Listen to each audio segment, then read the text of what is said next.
so welcome to day 70 and 71.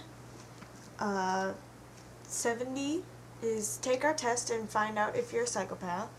I will come back to that in a minute. 71 is see more of the world today. Take your bus or train one stop too far, then walk and discover everything you normally miss. Employers may not consider this a good excuse for being late. Well, this picture and this book it's a British book, so they expect that most people take the underground to work.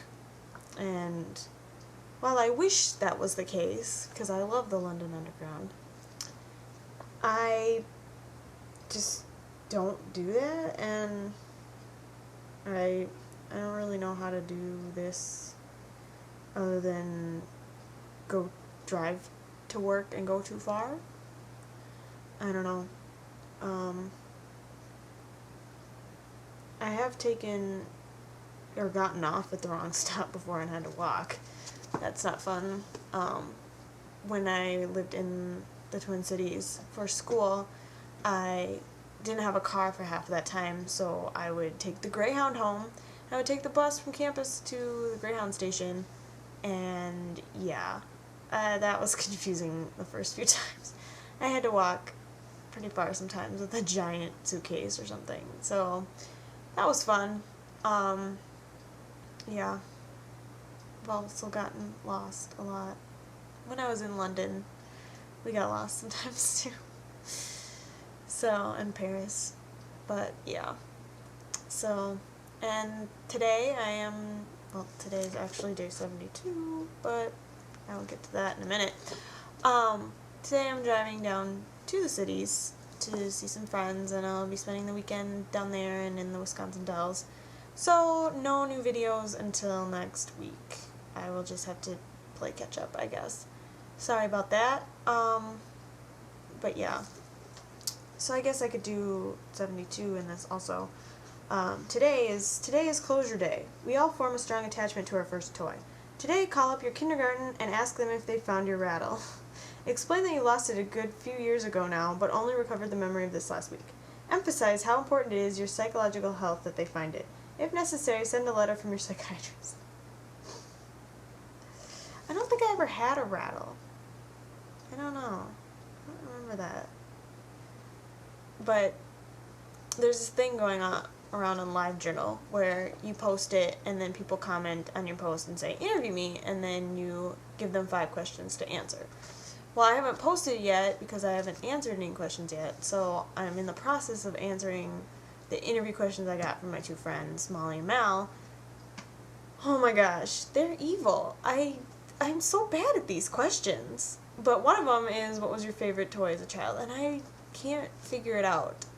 I think if I had to go with what did I play with the most that I can remember, Barbies would probably be it.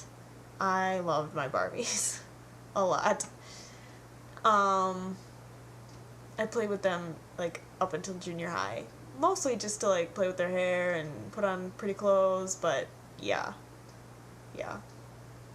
So, anyway, but getting back to day 71, take our test and find out if you're a psychopath.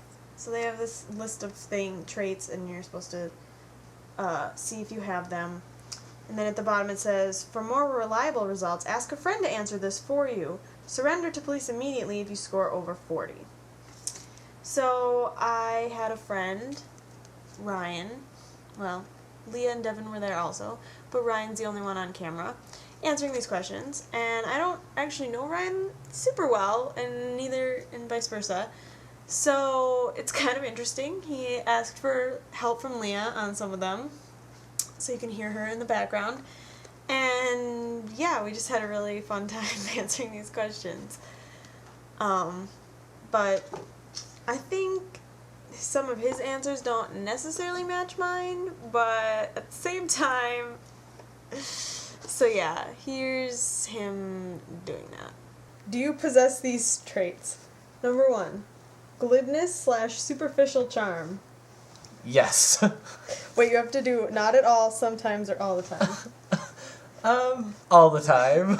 Damn it. 2, grandiose sense of self-worth. Leah, what would you say to that one? Sometimes. Okay, sometimes. That's such lies. It's not at all. I know.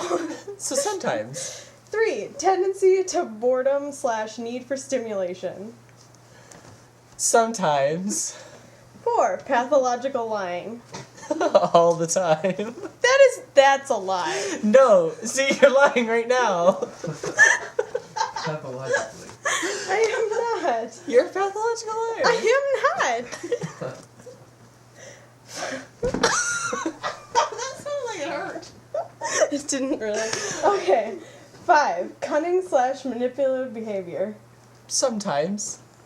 6, lack of remorse. All the time. 7, shallow affect. Monotone voice, blank expression. As she says that in a monotone voice and a blank expression. All the time. 8, lack of empathy. Sometimes. You have empathy sometimes. Okay, here's my favorite. Here's my favorite. Number 9. They're a real Parasitic lifestyle. All the time. 10, poor behavioral control. Sometimes. 11, promiscuous sexual behavior. Not at all. 11, behavioral problems early in life.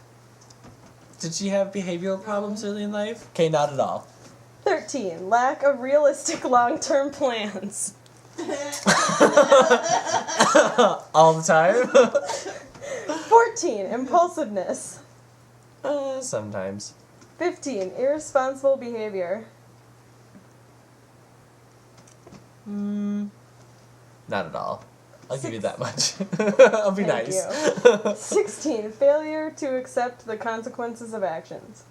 Not at all. 17, many marital relationships. Yes, you have lots of those. 18, juvenile delinquency. Are we in West Side Story? Yes. Not at all. 19, callousness. Sometimes. 20, criminal versatility. Sometimes. Okay, so the results of this questioning and seeing if she's a psychopath, she got 38 points. So luckily I don't have to call the police on her right now. That's pretty much it. You're a psychopath. I'm sorry. Yeah, well, what are you gonna do? So, I guess I'm a psychopath. When I take the test, I get 29. So, yeah. The answer's probably somewhere in between that. And it doesn't really say what constitutes being a psychopath, so just that over 40, you should surrender to police. Let's see. Let me just make sure.